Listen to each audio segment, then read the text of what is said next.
자, 오늘이 며칠이죠? 7월 4일. 7월 4일인가 우리 미국 독립기념일 아닌가? 오늘인가? 7월 3일도 역사적으로 중요한 날인데 우리 조인벽전 선생님의 게브르스타크, 독일어로 게브르스타크, 영어로 birthday. 어저께 톡에 겁나게 많이 예전에 학생들 배웠던 학생들이 선생님 생신 축하드리고 꼭 찾아뵐게요. 매년마다 찾아뵐게요. 그런 오지 않습니다. 그들은. 작년에 붙은 애들, 작년 여기서 붙은 애들 지금 우리 김재만 쌤 조교하는 애들, 그 친구들 중에서도 여기에서 논술로 붙은 애들이 있었거든. 그래서 여러분들도 내년에 꼭 국어 등급 잘 나와? 올해도 여러분이 꼭 붙어가지고 내년에 그 논술 조교가 좀 더 짭짤해요. 국어 조교보다 논술 좀 더. 그러고 보니까 수능까지는 없어지지 않으니까 논술 조교 열심히 해가지고 꼭, 알겠지? 올해도 연대가 나와야 되고 한양대, 서강대, 성균관대, 주요 대학들 여러분들이 원하는 데 꼭 가서, 특히나 올해는 코로나 때문에 다들 늦게 시작했으니까 수능도 안 하는데 논술 했겠어. 그죠? 열심히 좀 합시다. 보면은, 요 연대 거, 우리 1번 문제는 지난 시간에 이렇게 쭉 아웃라인은 잡아줬는데, 연세대학교 논술은, 작년부터 문제가 이제 4개로 바뀌었죠. 4개로 바뀌었습니다. 지원대학 한번 우리 서로 까볼까? 손만 들으면 됩니다. 손만. 연대? 오케이. 야, 벌써 50명이 들었네. 야, 이거 엄청난 숫자네. 엄청난. 왜 안 들어? 서강대. 야, 눈 감고, 알았어. 끝날 때. 속으로, 선생님, 저는 서울대 아니면 안 가겠습니다. 서울대는 논술이 없다는 거. 논술이 없는 대신 면접이 있어요. 예전에 서울대 면접이 영어 재심 나왔고. 근데, 논술은 여러분들이 생각할 때 어떻게 생각하는 게 좋냐면, 모든 공부가 그렇듯이 이게 자신감이 중요해. 자신감이 중요한데, 왜냐하면, 실제로 시험장에 가서 자기가 보잖아. 시험장에 가서 보면 처음에 딱 받자마자 이거 몰라도 이거 늘 했던 거리라고 생각하고 보셔야 됩니다. 왜냐하면 글도 그렇고 말도 그렇고 자신감이 있을 땐 잘 써. 그리고 너네 생각해봐라. 내가 조금 몰라도 말을 할 때에도 자신감을 갖고 말하는 애의 글을 우리가 수긍하게 되지. 논술도 자신이 없는 애들 쓰다가 무엇은 무엇이다. 이것은 예를 들어서 노동은 소외라 볼 수 있다. 소외라고 하는 것은 인간의 정신과 그의 노동의 과정의 분리를 의미한다. 이렇게 의미한다고 볼 수 있다. 불확실하면 물론 이렇게 쓰거든. 다시 말해서 즉 이렇게. 예전에 고려대학교 입학처에 있는 사람하고 만났을 때 그 사람이 절대로 쓰면 안 되는 게 뭐냐면 방금 전에 했던 물론이라는 건 무슨 말이냐, 핑계야. 다시 말해서라는 말은 우리가 이제 그걸 잘 쓰는 사람 이제 부연. 근데 일반적으로 학생들이 다시 말해서라고 하면 언제 쓸까? 자기가 쓴 게 뭔가 부정확할 때 한 번 더 말하고 싶을 때 쓰잖아. 즉 이란 말도 마찬가지야. 근데 절대 쓰면 안 되는 말이 있죠. 논술에서. 절대 쓰면 안 되는 말이 뭘까?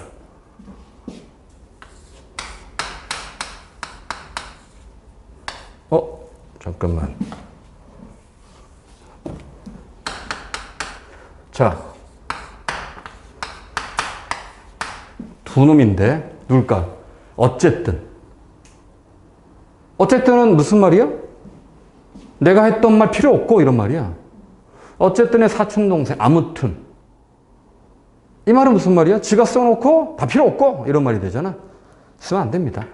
이해됨?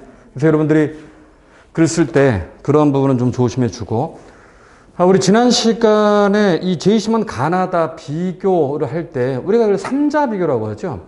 연세대학교의 3자 비교. 근데 3자 비교는 형식이 여러 가지가 있어. 여러분들 올해 내가 몇몇 학생들한테, 우리 최근에 상담원 학생들한테, 선생님 저는 열심히 했는데, 작년 열심히 하고 재년 열심히 했는데 너무 꿈이 높았던 것 같아요. 많이 그래. 그래서 저는 아무래도 여기부터 시작해야 될 것 같아요. 그러니까 이 대학을 낮추는 경우가 있는데, 그게 왜 문제가 되는 줄 아시죠? 여러분들 우리가 수능 공부할 때도 난 기필코 서울대 갈 거다 라고 생각한 진짜 이 정도는 내가 서울대를 갈 정도의 노력이다라고 생각하고 하잖아. 근데 내가 예를 들어서 뭐 특정 대학 이름을 대면 좀 그러니까 뭐 하버드라고 하버드대, 허바도 대학이 우리나라에 있다 치자. 이 대학이 우리나라의 그 하류 대학이라 치자. 그러면 거길 가야지 라고 하는 친구들은 일정 정도의 노력 이상을 원튼 원치 않든 간에 심리적으로 안 하게 돼 있어. 이해됨? 그래서 연대를 몇 년마다 내가 학생들한테 야, 일단 연대 하나 놓고 그 다음에 딴 데 이렇게 얘기하면 쌤 뭐 말도 안 되는 얘기 하세요 그러는데 그게 아니라 그거는 연세대학교가 최저가 없어요. 최저가 없지. 근데 연대를 중심으로 하다 보면은 연대 밑에 대학이 다 커버가 되거든. 그리고 또 연대가 난이도가 높아.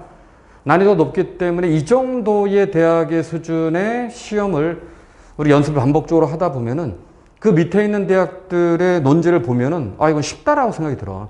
근데 우리가 논술로서 이제 수능으로서는 사실은 중상위권 대학이지만 논술로서는 하위권 대학들을 중심으로 하면은 논지는 쉬워. 시험대 문제는 뭐냐면 조금만 어려워져도 당황합니다.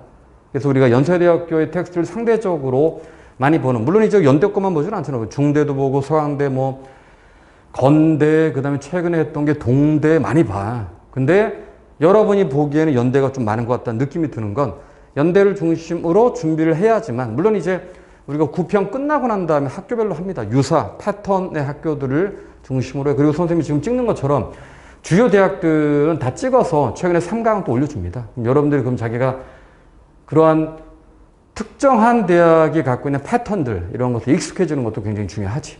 연대는 타 대학과 들린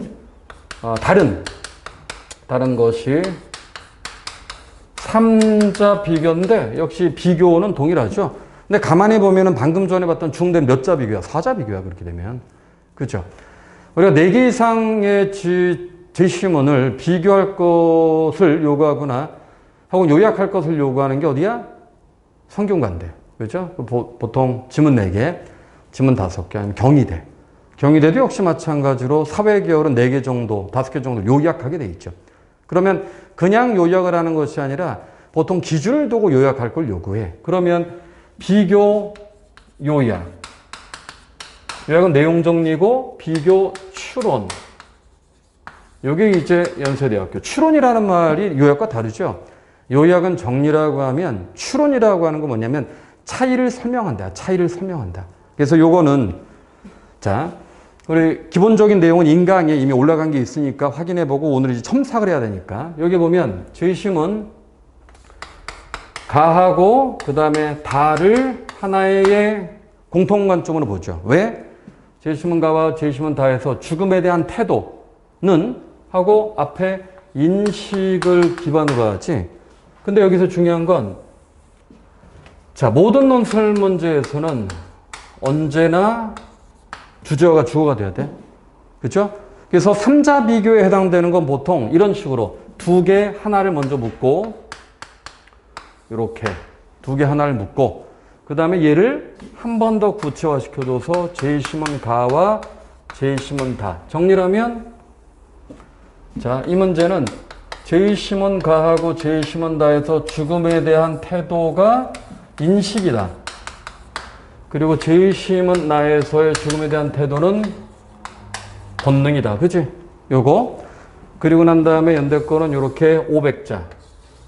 작년부터는 바뀌었죠? 500자가 아니라 600자야. 600자. 그럼 이게 300자가 되는 거고. 그리고 한 번 더 제시문 가와 제시문 다에서의 차이를 설명한다. 이렇게. 그 우리는 앞부분 어떻게 되냐면 야, 인식과 본능의 차이가 무엇이냐를 설명해 줘야 돼. 그죠? 인식과 본능의 차이. 그럼 인식은 여기서 핵심 뭐야? 사람의 죽음에 대한 태도는 인식이고 동물의 죽음에 대한 태도는 본능인 거야. 그럼 모든 비교는 쟁점적 비교라고 했죠. 쟁점이 돼야 돼. 이쪽은 생각해. 이건 생각을 못 한다는 얘기야. 그죠? 생각을 하기 때문에 여기에서 인식이란 하고 바로 분석이 들어가야 되지. 딴 거 쓰면 안 된다고 했어. 글 쓸 때. 글 쓸 때는 무조건 제시문 가와 제시문 다에서 죽음에 대한 태도의 전제는 인식이다. 항상 첫 번째 문장은 주장이야. 밑에가 놓는 거라고 했어. 논거를 할 때 어떻게 하라고 했습니까? 수로 중심의 분석이지 대부분. 그럼 인식은 하고 바로 들어가야 돼. 인식은. 그 생각이죠. 생각은. 그래서 우리가 브레인스토밍 할 때 이건 생각이야. 생각이란 말은 생각의 대상이 있어야 되지. 그렇죠? 인간만이 뭘 생각할 수 있다는 거야? 죽음을 생각한다는 거야. 죽음을 생각한다는 건 이 죽음에 뭘? 의미를 부여하는 거야. 그렇죠? 이 죽음에 대해서 그들의 주관적 의미를 부여하는 거야. 자, 근데 우리가 죽음에 대해서 주관적 의미를 부여하는 걸 어떻게 알아? 태도를 보고 하는 거야. 태도를 보고. 이해됨? 우리가 무덤을 만들어. 이 무덤을 만드는 이 행동 자체가 죽음의 의미를 부여했다는 거야. 그죠? 만약에 우리가 죽음의 의미를 부여하지 않는다면 사람이 죽었어. 야, 빨리 치워. 이렇게 하겠죠. 근데 거기에 무덤을 만들어 놓고 그 안에 유물을 만들어 놓고 자, 여러분들이 누군가를 사귀어 보면 내가 이 사람을 좋아하게 되면 이 사람에게 나의 상징을 부여하죠. 뭐 합니까? 여긴 죽은 사람에게 유물 주잖아. 여러분이 좋아하는 사람에게 뭘 줘? 선물을 주죠. 선물 왜 줘? 상징이야, 상징. 또 내가 좋아하는 사람에 대해서는 이 사람에 대해서 언급을 많이 하니 적게 하니? 많이 합니다. 그렇죠? 이게 무슨 말이냐면 우리가 죽음에 대해서 긍정적인 생각을 갖고 있을 때 여러 가지 다양한 상징적 행동을 한다는 거야. 행동 현상이야. 이게 이쪽이 현상이야. 논술에서는 주어는 현상이야. 근데 그거에 대해서 우리가 인식한다? 여기는 의미를 부여하는 거야. 수로야. 그렇죠? 의미를 부여해서 우린 좋아하는 사람에게 의미를 부여해서 편지도 쓰고 뭐 선물도 주고 친구들한테 야, 걔는 예를 들어서 뭐 유진이는 완전 천사야. 유진이 사람이잖아요. 천사라고 얘기하지. 어때? 그 대상 자체에 자신의 주관적 의미를 부여하는 거야. 맞습니까? 그래서 이러한 것들을 방금 전에 얘기했던 상징적 행동을 하는 거야. 그죠? 이 말은 또 다른 말로 인간만이 죽음을 뭐 할 수 있다는 거야? 대상화. 혹은 죽음을 객관화. 이렇게 하는 거야. 근데 보세요. 이 단어, 여기 지금 우리가 쓴 단어 중에 텍스트에 있는 단어 별로 없지? 잘 생각해야 돼. 연세대학교뿐만 아니라 모든 주요 대학에서 이런 식의 글. 여기 보면 죽음에 대한 태도의 존재 인식이다. 인식은 인간의 대상 자체를 객관화하는 것이고 객관화했다는 것은 그 안에 주관적 의미를 부여하는 것이다. 이러한 주관적 의미라는 건 그가 살고 있는 공동체의 영향을 받고 사회적 가치에 의해서 영향받은 행동을 한다는 것을 의미한다. 지금 이렇게 말하는 걸 우리가 비문학 지문에서 많이 보죠. 그렇지? 그런 걸 우리가 봐. 이론형 제시문. 이론형 제시문, 이건 이론형 제시문이 아니야. 그래서 어려운 거야. 이런 제시문 무슨 제시문이라고 해? 다시 한번 현상형 제시문. 이게 핵심이야. 그렇죠? 우리 방금 전에 봤던 중대 거 생각해봐. 중대 1번. 대상인식이라고 하는 것이 거기 봐. 인상파액이 쫙 나와 있지. 근데 인상파의 대상인식 자체를 설명하잖아. 그것도 똑같이 어떤 제시문? 현상 제시문이야. 심지어 뭐가 있어? 시가 나와 있지. 현상 제시문이야.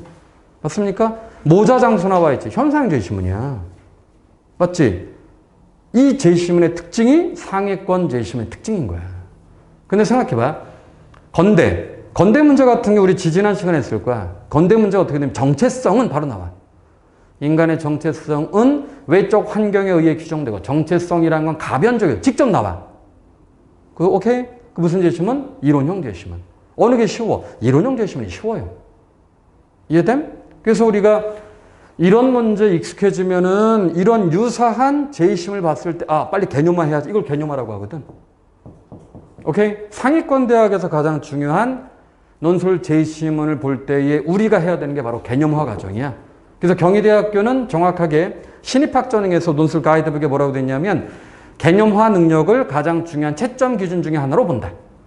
영어로 거기 conceptualization 쫙 나와 있어요. 이거 개념화라고 해요. 그럼 당연하게 경희대 문제도 예측할 수 있겠지. 경희대학교의 제시문도 그럼 이런 현상형 제시문 많이 나오겠고 중대, 경희대, 그쵸? 또 어디 있어? 현상 제시문 많이 나오는 게 이대. 근데 대부분의 상위권 대학. 근데 성균관대는 그렇진 않아. 성대 문제는 뭐 공정성이란, 사회적 정의란, 평등이란 이론형 제시문 많이 나오거든. 그러니까 여러분들은 내가 지원하는 대학의 텍스트의 특성을 아는 것도 매우 중요하겠지. 그렇죠? 이론형 제시문이면 어떻게 하면 돼? 쟁점적 개념 빨리 갖고 와야 돼. 그걸 설명해 줘야지. 근데 현상형 제시문은 우리가 먼저 이런 쟁점적인 개념들을 만들어 줘야 되잖아.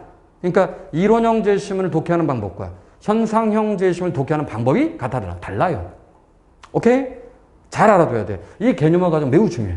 그럼 여기로 얘가 대비적 개념이잖아. 그러면 이거의 대비적 개념을 우리는 추론하면 되겠지? 그럼 쉽게 얘기하면 고릴라는 죽음을 뭐 하지 못해? 생각하지 못해. 죽음의 의미를 부여하지 못해. 그렇죠? 죽음 자체의 상징적 행동을 하지 못해. 맞지? 상징적 행동을 하지 못한다라는 건 우리가 죽음의 어떤 리추얼, 예식이 없다는 거야.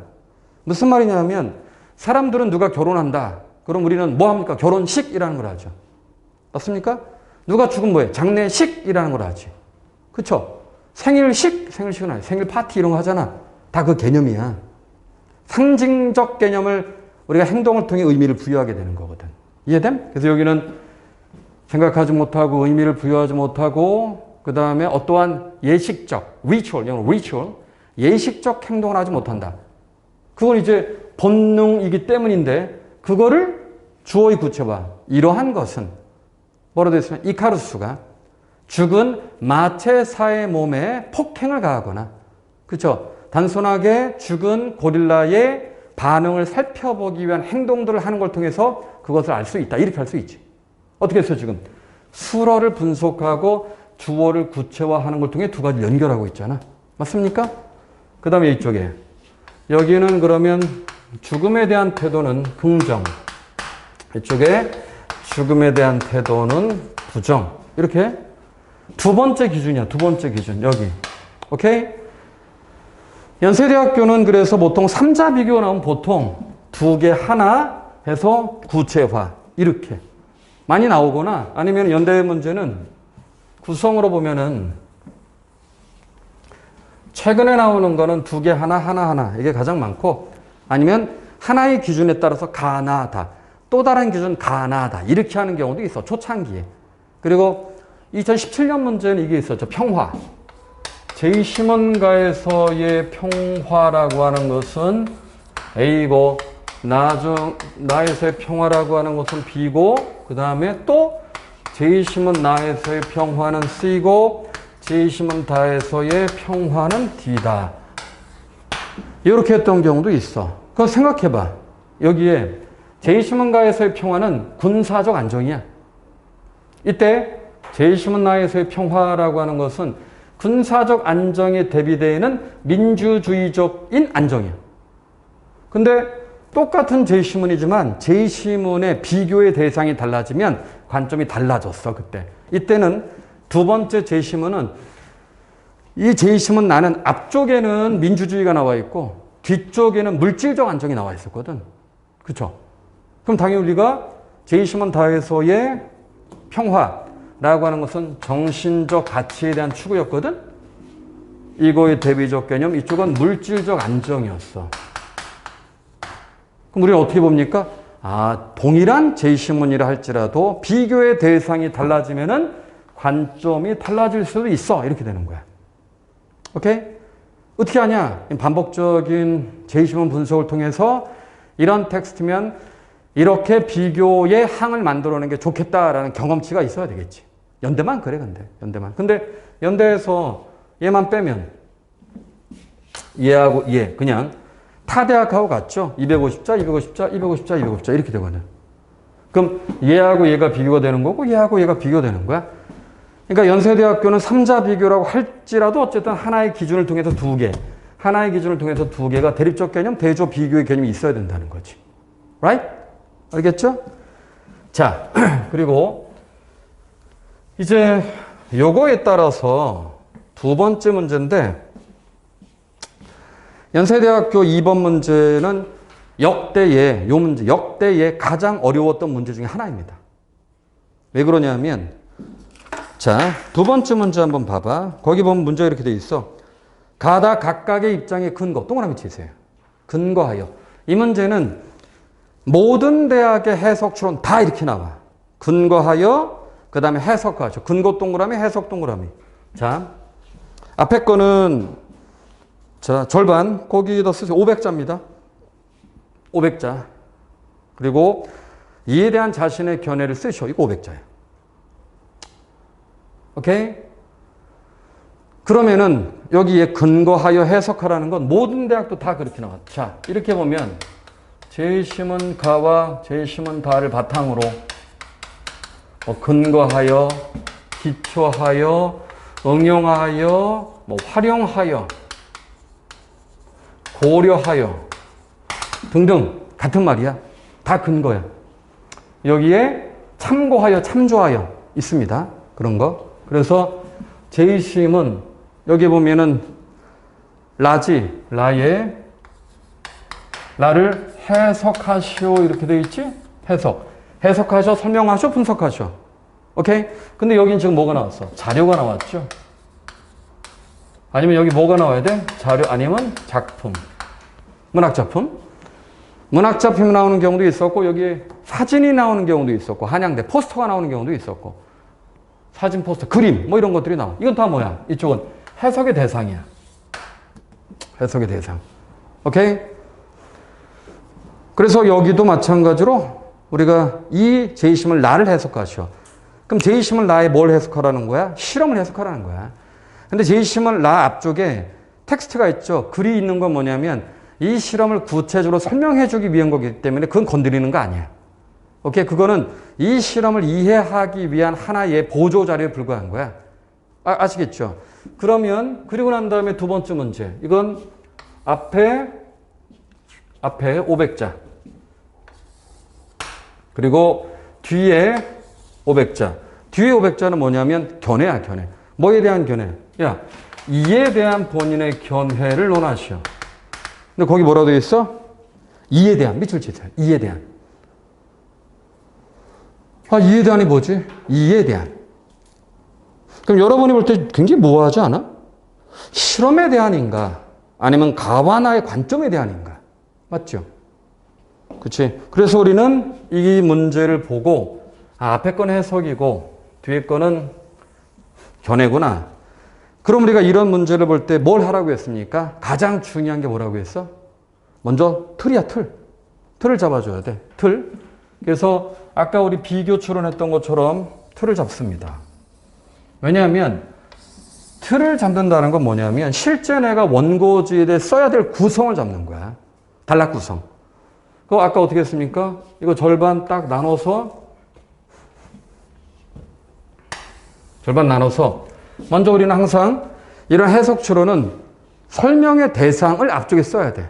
그럼 여기 보면 우리가 설명하기 위한 게 몇 개의 지표가 있냐면 실험 1의 값을, 실험 2의 값을이 있어.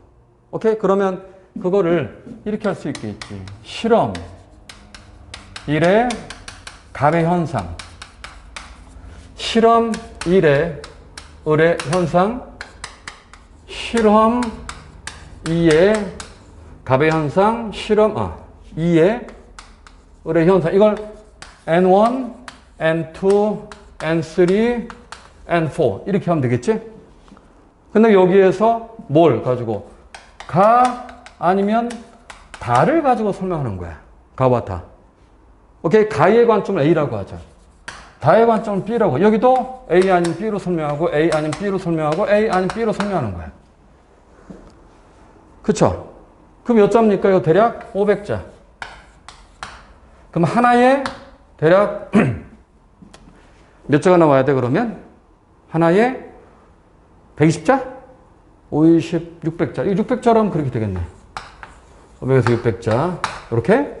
그럼 대략 머릿속에서 분량이, 이렇게 되면은 내가 여기에 125자, 125자, 125자, 125자.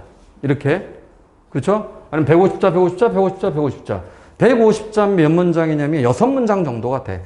머릿속에서 내가 그러면 이렇게 길어 보이지만 각각의 실험 1의 값, 실험 2의 값과 을로 따지면은 125자에서 150자.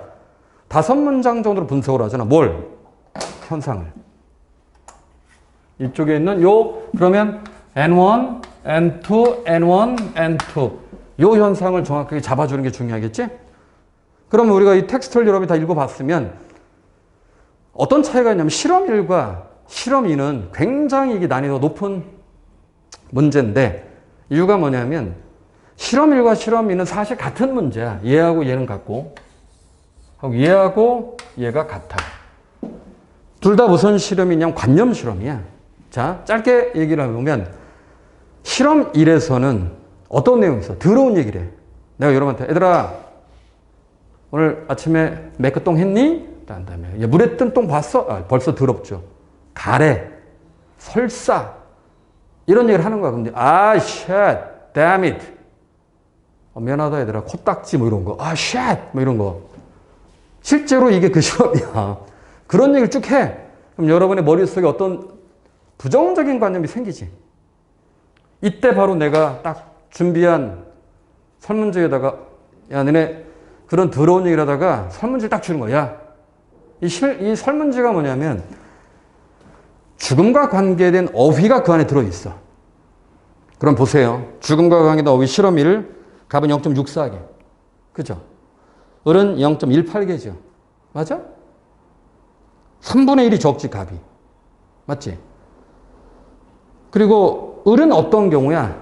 여기 실험 1에서 을은 좋은 얘기하는 거야. 기분 좋은 얘기. 뭐 여러분한테 얘들아 북극 곰탱이 새끼 우리 집에 귀여운 고양이 아니면은 여러분의 친구 뭐 친구가 가땜이면 좀 기분이 더럽겠죠.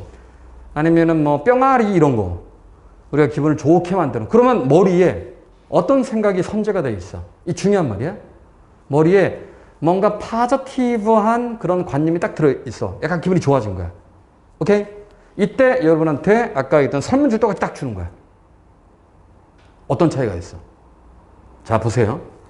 우리가 부정적인 생각이 뭐 아까 그 뭐 똥 얘기 막 이렇게 아씨 갓댐 막 이러고 있는데 기분이 안 좋아. 근데 그 설문지를 딱 줘. 에이! 하지마. 이런 느낌인 거야. 야, 무슨 그죠? 이럴 때에 어떤 액션이 들어오면 리액션은 부정적 관념 때문에 이 리액션 자체가 적어요. 무슨 말이냐면 내가 부정적인 관념을 갖고 있을 때 죽음과 관계된 부정적인 단어를 떠오르지 않으려고 해. 이해됨? 너네 왜 예를 들어서 아까 얘기했던 친구 내가 남자친구 뭐 여자친구 여러분이 사귀었어. 오케이? 근데 그 친구랑 내 여자친구 잘 됐어. 그럼 친구들이 야 뭐 유진이 요즘 어떻게 지내? 유진이 잘 지내지. 야 유진이 너 자식 이럴 텐데 헤어졌어. 유진이랑 굉장히 기분 안 좋게 헤어졌어. 친구들이 야 유진 야 하지마 이렇게 되는 거야. 이해됨? 동성애에 해당되는 것도 마찬가지. 어떤 단어가 딱 들어왔을 때 동성애 가능하지. 사람이 그런 어떤 성적 지향이 다를 수 있지. 이런 사람 그렇지. 그 존중해야지. 근데 그걸 부정적으로 보는 사람한테 뭐 퀴어 야 이렇게 되죠. 이해됨? 여기에 핵심 문제가 바로 그거야. 자, 생각해봐라. 이 문제는요. 1번 문제하고 동떨어진 게 아니야. 잘 생각해봐. 1번 문제의 제시문 간. 이 집단 죽음을 긍정적으로 보는 집단이야? 부정적으로 보는 집단이야? 그럼요. 그러니까 거기에 무덤도 만들고 뭐 이렇게 데코레이션도 하고 유물도 놓고 이러는 거야. 제시문 다 죽음을 부정적으로 보는 집단. 야, 빨리 치워. 이런 느낌인 거야. 왜? 아까도 얘기했지만 그들의 선제된 관념, 사회적으로 내가 배운 관념 때문에 죽음에 대한 대응이 다른 거야. 실험 1과 2는 바로 그걸 설명하는 거야. 실험 2는 조금 이상하긴 하지만 실험 2는 뭐예요? 화장실에 금방 갔다 온 사람. 이게 전제가 좀 이상해. 이 실험 뭐냐면 화장실에 금방 갔다 온 사람 뭔가 더러운 손을 갖고 있는 거야. 근데 생각해보면 야 화장실을 갔다 온 사람이 왜 기분이 안 좋겠냐? 그렇죠. 내가 3일 동안 변비온 데 가서 쫙 메이크똥 했어. 기분 좋게 나오는데. 근데 이때의 이 연세대학교의 그 논술 그 설명의 영상 보면은 거기에 그 담당하는 교수가 나와서 몇몇 학생과 학부모가 이걸 지적했대요. 이 실험 좀 이상하다. 연대가 뭐라고 했냐면 그런 면도 있다. 그러나 모든 시험은 그 시험의 의도에 맞춰서 답을 내주는 게 맞다. 말 되죠? 왜냐하면 화장실에서 멀리 떨어진 사람 인터뷰했더니 이 사람 기분이 좋아. 말이 돼? 우리 지금 화장실에 멀리 떨어져 있잖아, 우리. 근데 우리 지금 불쾌하죠? 토요일 날 여기 지금 모아서 뭐 하는 거야? 그런 거 같은 거야. 이해됨? 근데 어쨌든 그런 맥락에서 실험이도 마찬가지죠. 실험이도 갑과 을. 어때? 갑은 0.21개. 을은 0.71개예요. 역시 방금 전에 이 맥락은 뭐냐면 화장실에서 배설물을 보고 온 그런 사람들은 부정적 관념을 갖고 있다. 이런 얘기야. 그러니까 뭔가 내 관념 안에 뭐가 딱 들어오려고 할 때 부정적 관념이 있을 때는 막는 거야. 아, 하지 마. 이런 거야. 이해되죠? 그리고 난 다음에 그래서 이제 야, 그러면 너는 어때? 자, 두 번째 문제. 그럼 너는 죽음에 대해서 어떤 생각 갖고 있니? 이해됨? 나는 죽음이 가라고 봐. 아니, 난 죽음이 다라고 봐. 답을 없어? 여러분이 답을 쓰는 거야. 자, 그러면 우리가 죽음을 가라고 봐? 혹은 죽음을 다라고 봐의 전제 조건이 있지. 어때? 죽음을 만약에 죽음을 가처럼 긍정적으로 인식해야 된다. 그러면 여기에 긍정적으로 인식하는 근거가 있어야지. 자, 이 말은 정확히 뭐냐면 이 질문은 죽음 자체에 대한 질문이 아닌 거야. 그래서 죽음은 뭐야? 일종의 제재야, 제재. 이 질문은 뭐야? 야, 우리가 이 세상을 살아갈 때 긍정적 관념으로 살아가는 게 좋냐? 부정적 관념으로 살아가는 게 좋냐? 이 질문이지. 맞죠? 그럼 여러분은 죽음에 대해서 긍정적 관념을 갖고 살아가는 사람들 어때? 그렇다면은 자, 죽음에 대한 긍정적 관념은 아주 심플하게 얘기하면 바로 인간의 정신적 문화를 꽃피울 수 있다. 맞죠? 관념 문화를 꽃피울 수 있지. 왜? 죽음이라고 하는 추상적인 상징. 그죠? 죽음에 대한 추상적인, 우리가 경험하지 못하니까, 죽음을 우리가 경험하지 못하죠.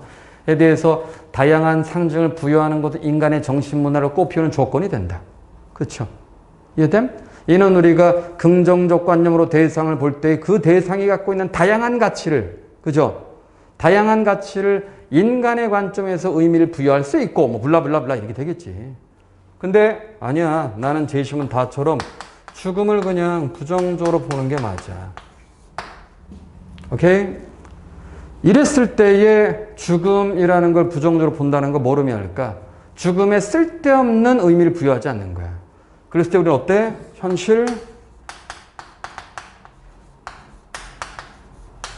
현실에 대한 열정,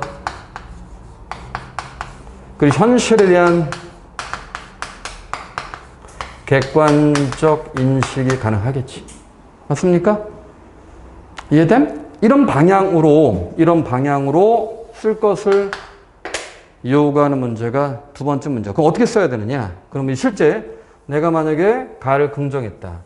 방금 전 이건 브레인스토밍이야. 방향이야, 방향. 그럼 우리가 죽음을, 자, 여러분들은 죽음을 제시문 가처럼 긍정적으로 봐야 된다. 이렇게. 첫째, 이것은 인간으로 하여금 다양한 정신문화를 꽃피울 수 있다. 이렇게. 오케이? 두 번째. 그리고 자, 이제 죽음 자체에 대한 긍정적 관점을 갖고 있어야지만 우리는 바로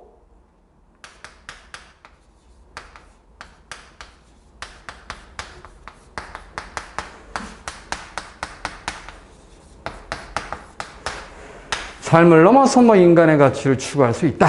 근데 주의할 거, 이건 답이 아니야. 이렇게 쓸 수 있다는 방향성이야. 이건 여러분들이 여러 가지로 이런 관점에서 쓰면 되는 거야. 단, 주의할 거는 이렇게 첫째, 둘째. right? 항상 글은 시스테매틱하게 만들어줘야 돼. 여기도, 아까 어떻게 했어? 여기도 한 개, 두 개, 세 개, 네 개. 단락 구성 정확해야지. 여기도 한 개, 두 개. 그쵸? 왜? 이런 시스테매틱한 글의 구성이 없으면 내가 뭘 써야 될지 정확하지 않아. 그래서 구성이 명확해야 돼. 오케이? 그러면 단락 구성이 명확하고 지금 내가 첫 번째 문장 항상. 그죠? 문장. 단락이 바뀌면은 주제문이 바뀌어. 여기서도 그럼 주제문 몇 개 나와야 돼? 아까 요거 한 개, 두 개, 세 개, 네 개. 요걸 볼까? 실험 2에서 을의 죽음에 대한 단어에 대한 반응이 답보다 3개 많은 것은 현상이죠. 은 제시문 가에 A 죽음에 대한 긍정적 관점으로 설명할 수 있다. 왜냐하면 이렇게 되는 거야. Right? 항상 무엇은 무엇으로 설명할 수 있다. 왜냐하면 여기도 여기 볼까? 실험 1의 을 해보자. 실험 1의 을의 죽음에 대해서 갑보다 갑이 더 많았던가? 을이 많죠? 을. 부정의 갑하자 갑. 실험 1의 갑에 나타나는 현상 즉 을보다 죽음에 대해서 3분의 1 정도의 단어가 나오지 않은 것은 제시문 다의 죽음에 대한 부정적 인식 때문이다. 왜냐하면 이렇게 들어가는 거야. 오케이? 그래서 우리가 지금 어떻게 했습니까? 비교도 그렇고 해석도 그렇고 구성은 동일해. 언제나 다 동일해. 만약에 이게 문학작품이다. 여러분 여기 문학작품이 이렇게 4개가 있다 치면 어떻게 되냐면 제시문 라에 나타난 문학작품에 나타난 이러이러한 행동은 뭐 이러이러한 태도는 제시문 가의 뭐 B로 설명할 수 있다. 왜냐하면 똑같아. 문학작품이나 아니면 도표, 뭐 사진 이런 것들 현상이기 때문에 항상 해석의 대상은 주어로 들어가. 주어. 그렇잖아. 우리가 지금 보세요. 여러분들 다 마스크 끼고 있으니까 봐라. 그녀가 마스크를 끼고 있는 것은 현상이지. 의미는 뭐야? 비말에 의한 코로나19 뭐라고 하지? 방지? 방역? 금지? 응? 뭐 방지 때문이다. 분석이 들어가야지. 그러면 코로나 방지는 보통 뭐 코로나는 의미 분석이 들어요. 코로나는 보통 인간과 인간 사이 비말적 접촉에 의해서 야기되는 것이다. 수로 분석이야. 주어 마스크. 이때 마스크라는 것은 인간이 대면했을 때 입에서 말할 때나 뭐 말을 할 때 입에서 나올 수 있는 다양한 침, 분비물 등의 뭐 내포라고 하지 않을 때 내재된 있는 비말 속의 비말들을 마스크가 방지해 줌으로써 사람의 무의식은 독특하네요. 마스크가 방지해 줌으로써 이거를 어떻게 억제하게 할 수 있다. 어떻게 했어 지금? 수로 분석 주어의 구조가 했잖아. Right? 그렇게 하는 거야. 아시겠죠? 다시 해석 추론 어떻게 한다? 해석 추론은 아까 논제는 어떻게 됐어? 무엇을 바탕으로 무엇을 해석하시오. 이거의 글의 구성은 언제나 현상, 개념 규정, 분석이었어. 현상, 개념 규정, 분석. Right? 똑같지? 언제나 구성은 똑같다. 자, 요게 제시문 두 번째 논제에 해당되는 내용이었고, 그러면은 우리가 학생들의 글을 보도록 하겠습니다. 일단 설명은 여기서 마치고 보죠.